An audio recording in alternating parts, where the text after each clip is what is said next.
Members of Congress are back in Washington, D.C. under pressure to get some big things done during the lame duck session. A deadline of December 20th looms to avoid a partial government shutdown. That's when the current continuing budget resolution expires. A long-term solution is highly unlikely with the new Congress on schedule to be sworn in January 3rd, when Republicans will control the House and the Senate. There's also pressure to provide more emergency relief for hurricane survivors.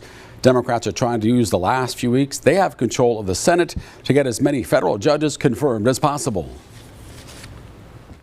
Keeping the government running is the biggest priority for Congress during this lame duck session. It's not clear if anything else will get done before lawmakers adjourn for the year. We'll talk about that this morning with Illinois Congressman Eric Sorensen, fresh off his re-election to a second term on Capitol Hill. Welcome back to the program, Congressman. Good morning, Jim. Let's start with the government's financial situation. We've seen continuing resolution after continuing resolution to avoid these partial government shutdowns. Is that what you expect again before the upcoming deadline? How much is there a greater risk of a shutdown? Well, look, we've got to make sure that, in the most basic form, Congress gets its job done and it appropriates the funding.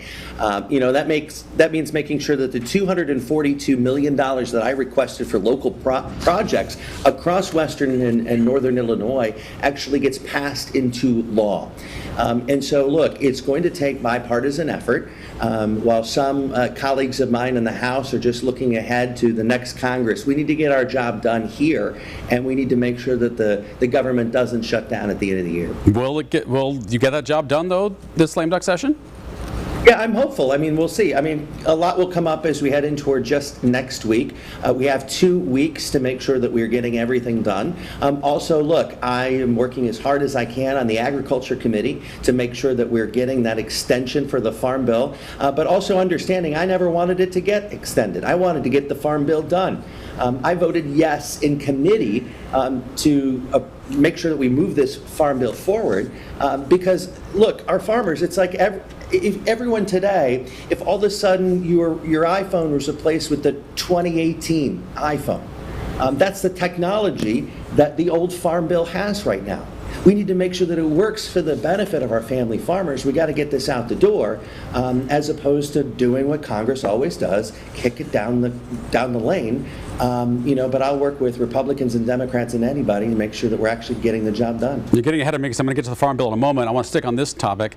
What kind of changes do you expect in this financial budget debate during that next session, though, as you said, your colleagues are thinking about, when Republicans will have those narrow majorities in both the House and the Senate, along with having Donald Trump in the White House? Yeah, look, we're going to have to work very diligently on which parts of the Trump tax cuts actually worked, which ones had the economic impact, and assess those. We're going to have to look at the corporate tax rate to make sure that that companies like Deere & Company are able to make their margin, but also invest back at home. We need to look at all of those things. In the next Congress, we're going to have to do that very swiftly as we get to the new year.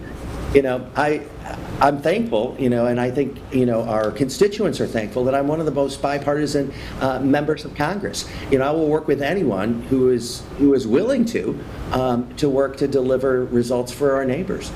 Let's get back to the Farm Bill now. You just mentioned a moment ago that you don't want an extension, you want to get it done now, but do you think this is leaning toward an extension during this lame duck session, or will it be left up to the next Congress to take it all up over again?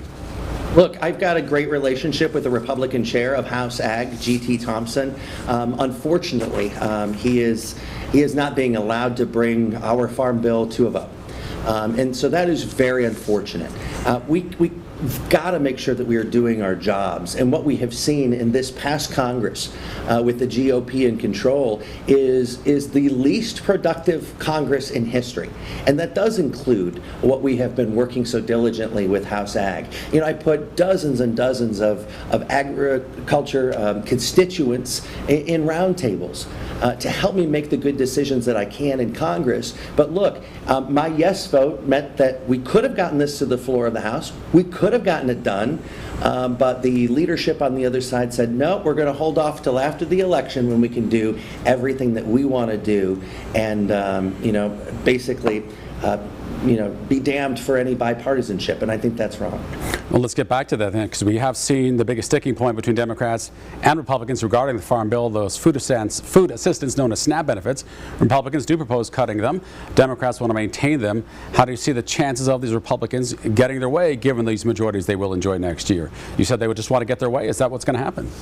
Well, look, we've got to make sure that there is a balancing act. So, I don't want any cuts that are going to make food prices go up or people not being able to afford food. While we're also doing that, we've got to make sure that we're lowering the costs that people are paying.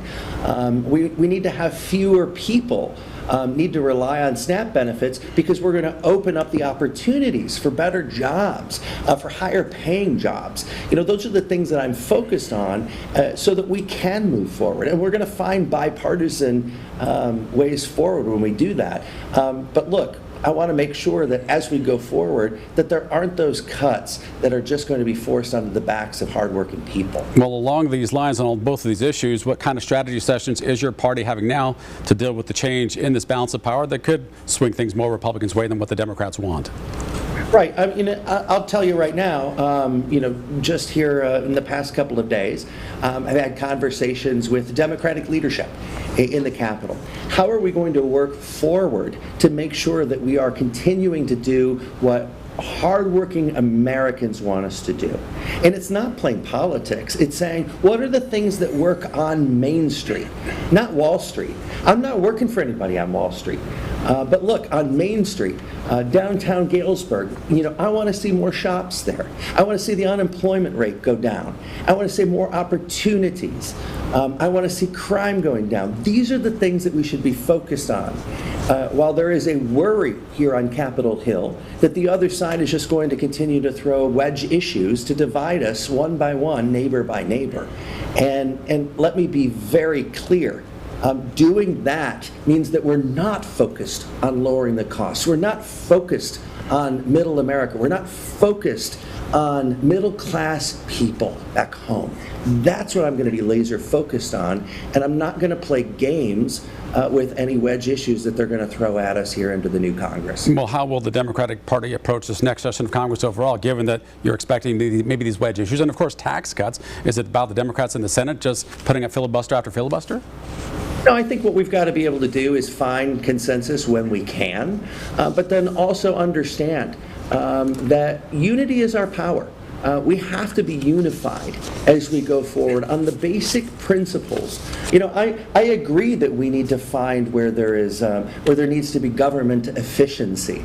I agree that we need to find the government waste and cut it out of our budget, because then our deficit isn't going to be handed down to our kids and our grandkids. I'm all for that. But we can't do it if it's going to negatively affect the people that are struggling today. It means no tax breaks for billionaires. It worries me incredibly that Elon Musk thinks he's got such an important role in our federal government. He doesn't know how our federal government works. The federal government works because we have elected leaders that legislate. And I worry that the likes of an Elon Musk coming in and saying, wait a minute, I don't want Rivian, based in Bloomington Normal, to get any loan, because then that's going to be a problem for his own company, Tesla. There's a quid pro quo that could easily happen if we allow these folks to come into our government and say that there's waste, when it's really just going to help their own pocketbook. Illinois Congressman Eric Sorensen, thanks for the conversation. Good luck with everything in D.C. Always good to be with you, Jim.